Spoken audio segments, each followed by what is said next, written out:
Hey everybody, we are ready for our very first day of Reader's Workshop online. So I'm excited to dive in this packet together with you and make sure that I answer any questions you might have. Remember, if you're not sure about something, you can always circle it.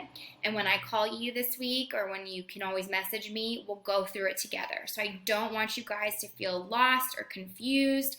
I want to make sure that we work through this thing together. But I think you guys are going to rock it. So let's jump in here and take a look. So what I want you guys to do is find the packet that says iReady Grade 3 Reading. You can see it right there. And I want you to scroll or flip. I'm scrolling on my computer. But I want you to find the table of contents. And today we're going to be working on Lesson 1 and Lesson 2. Or we call those pages 10 through 14. And it's pretty cool here because you can actually look at the instructions. There are some good key details here that can help you in case you are stuck that you can always find. So let's go ahead, let's start on our first part that we're going to be working on today. So I'm flipping my book and I'm right here. All right, so today's lesson is all about determining the central message. Now, we have done this all before we got out of school, and this is all about the theme of the story. Now, remember, the theme of the story is that teaching point that the author's trying to teach you about. There's a lesson.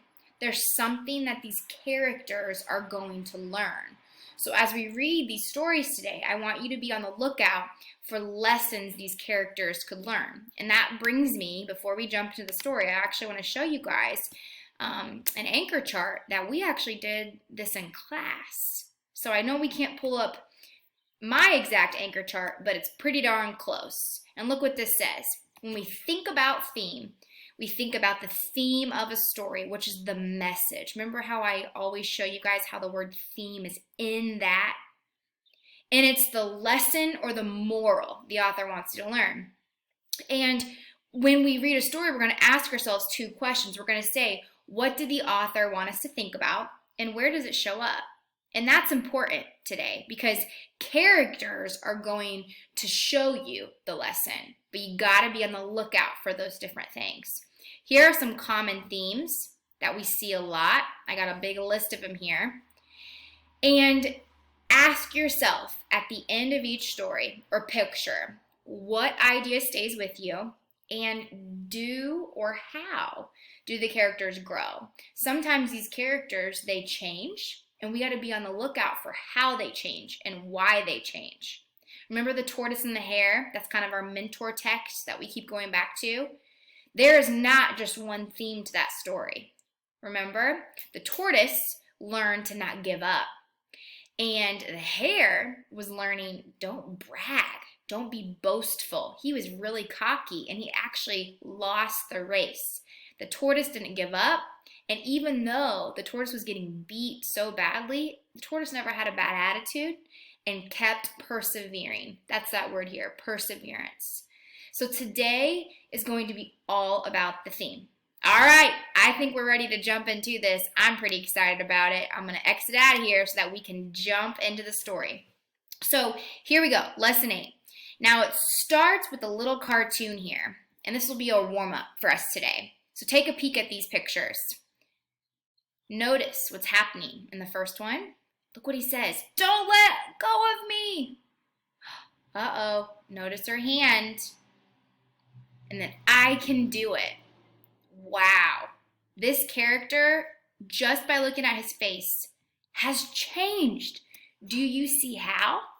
So this is where we're going to look at our graphic organizer.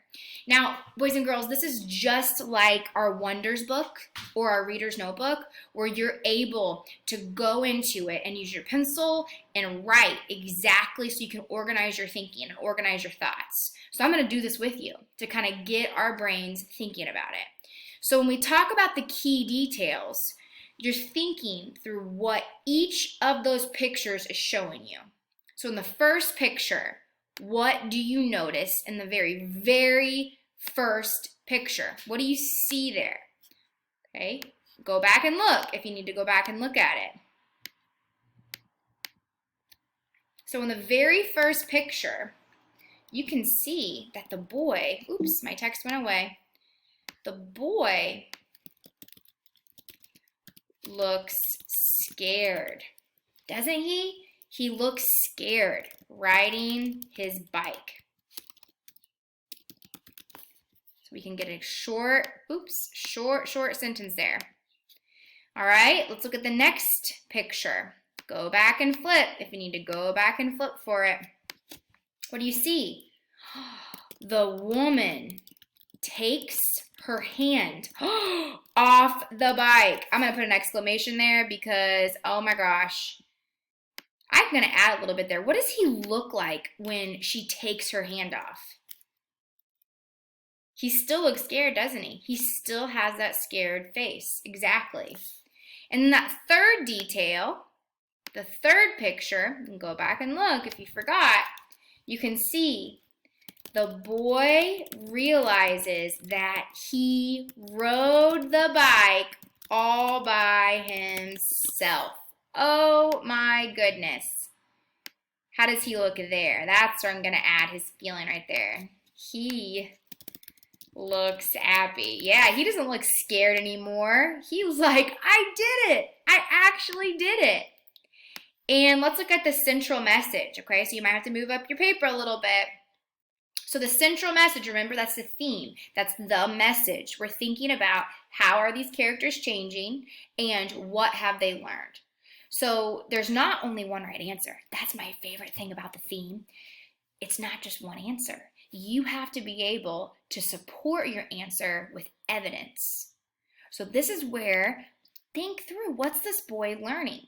So the first one that popped into my mind, and it might have been one for you too, that's a me too right there, I thought the boy learned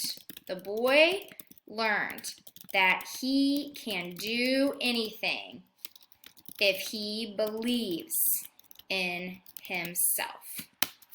The boy learned he can do anything if he believes in himself. And I'm finding that, I'm thinking through this out loud because he was scared. He didn't believe in himself. He had confidence. He had confidence in himself. Okay? So put something around those lines that you can think about. You don't need to write a ton here. This is just getting our thinking down. Okay? All right, guys, you're doing great. Let's keep going down here together. Okay, now we got our first good story. So in this story called The Girl and the Apples, very important thing to notice here, okay? You got to make sure you think through those paragraphs, and as you're reading, I want you to think about what is the theme. Are these characters changing? I'm going to give you a hint. The girl learned something big, a huge lesson. So I want you to try right now is reading through this story and see if you can notice some important things that happen. Okay, so as you're reading, and there's only 7 paragraphs, so you guys can rock this out. I'm going to move to this page because here's what I want you guys to be thinking about. We have not 3 key details this time, but 2 key details. You need to think about something the girl is doing and the farmer. So you have the girl and you have the farmer. What are 2 things you notice that they're doing? Once you get these 2 things written down, what is the central message? What is the theme? What does this girl, there's my hint for you, the girl is going to learn something. What is she learning about? So dig deep today, my text evidence friends, and go find what the girl learned. What did she learn in this part? Okay, you guys got this. You guys got this. Now, as you guys are finishing reading, this is interesting. It looks like it's really long here, but what they want you to do is they want you to find another lesson the girl might learn from what happened. What's another thing the girl could learn? Because remember, guys, whenever we talk about the theme of a story, there's not always one lesson. There could be multiple, but you need to give me some text evidence to help prove what the lesson is, okay? I could not wait to see what you guys do. Send me pictures on Dojo. Take a picture of it. You can even record it. I want to see your work. I want to see what you guys can do. I can't wait. I cannot wait to check in with you and see all the amazing things that you're thinking about between the girl and the apples. So think about that story and work hard and do your personal best. Awesome job, everybody. Remember, do your best, don't give up, and once you finish, send me a picture so that I can take a peek at it. Good luck today. Bye.